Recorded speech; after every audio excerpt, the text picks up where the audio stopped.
Свободно!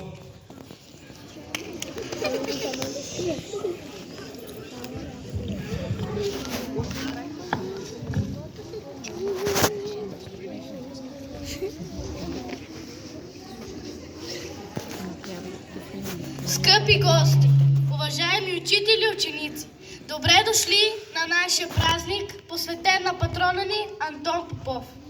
Антон Николов Попов е български поет, журналист, революционер, роден на 25 октомври 1915 г. в Гега, махала на село Игуменец.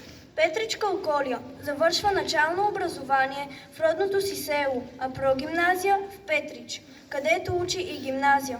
Начален учител в Гега и Скрът, приятел на поета Никола Вапцаров. Един от създателите на македонския литературен кръжок, създаден през есента на 1938 година, обвинен е в предателство. Малко преди да бъде разстрелян,